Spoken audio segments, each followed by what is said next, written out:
Thanks for staying with us. And Bill O'Reilly in the Miller Time segment tonight. A London newspaper, the Daily Mail, reports that committed left actor George Clooney is actually advising Barack Obama on his campaign. Now, Clooney told Access Hollywood that is complete bull, that he's spoken with Obama just one time in a year and a half. Be that as it may, the question is, if left-wing Hollywood gets behind Senator Obama, will that hurt or help him? Joining us now to sort it all out from Los Angeles, a man who knows the entertainment industry very well, the Miller guy, Dennis. You know, I tend to believe Clooney on this one. We called the Daily Mail in London, and, you know, they couldn't back up what they printed. And Clooney was pretty adamant that, you know, he'd only talked to him once. But there are going to be all kinds of lefty actors roaming around Denver, jumping up and down, and they're going to be there in force in the convention. Will that hurt or help Obama? Well, first I have to demarcate, because this has somehow been put into story one. This is story 1 and 2. I don't believe Clooney talks to him. I think George is a straight shooter. No, I don't feel Good Night and Good Luck was a brave film. I thought it was a very good film.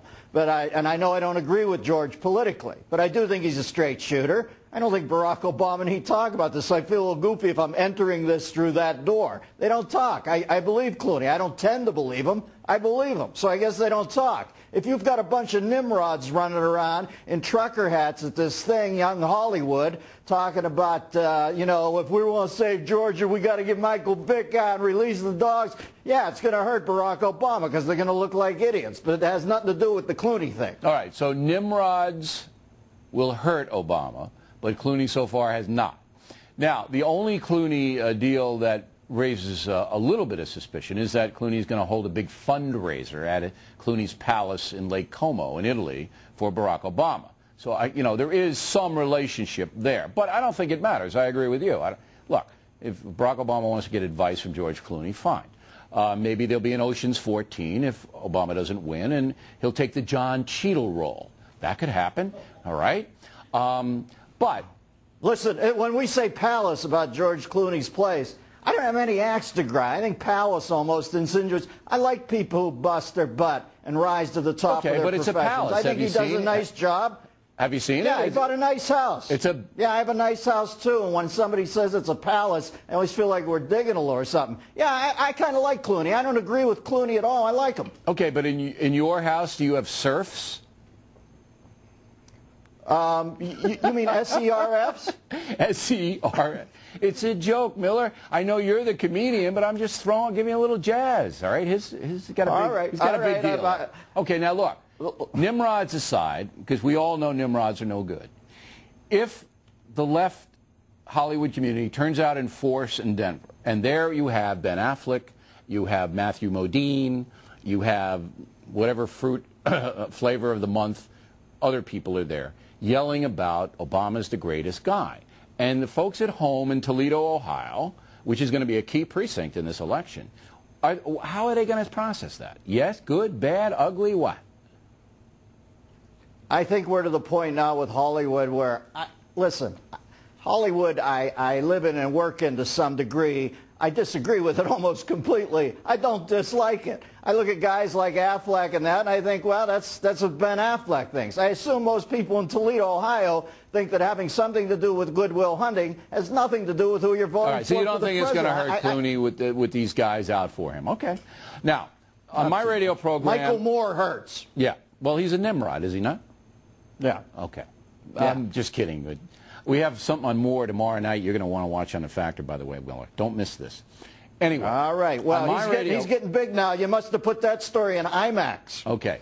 On my radio program, the Edwards thing, not much. Yes. Your radio program? I would say that surprisingly, my listeners are having trouble getting their head around a guy having sex with another woman when his wife has cancer. And I know you have to do devil's advocate on this stuff, but I haven't liked Edwards since he gave Cheney the green light on approving of his daughter's sex life. He's a poorly drawn John Grisham character who got caught with his pelican briefs down here. There are two Americas now, him and everybody else who doesn't believe him on this one. And I think he's a bad guy. I always have thought he's a bad guy. To say that he's an empty suit does a disservice to clothes hangers. And my only solace from the evening is when they did chase him into that bathroom at the hotel. He got in there, and behind him, he heard Larry the Craig tapping away in the stall. He didn't know where to go. All right. Mr. T, after your last appearance, and you said some nice things about Mr. T, he sent you a nice note and a present, I understand?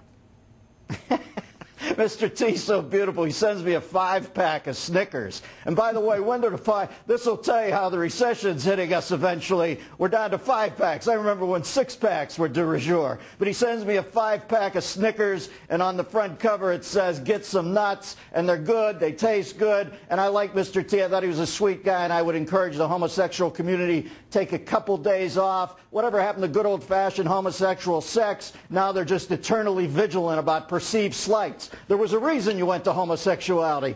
You're gay now. Be happy. Did you eat the Snickers, Miller? I ate 2 of the Snickers, I'm sorry to say, all right, and I now officially weigh more than Mr. T. Okay, because they sent me a whole bunch of Snickers, and my staff looted them. I didn't get one Snicker. Not that I'm asking for any. I like Snickers, but I'm glad you got a couple of Snickers out of it because I didn't get any. Dennis Miller, everybody. I have no staff. That's right. And you don't deserve a staff, and you don't have serfs at your palace, and Clooney does.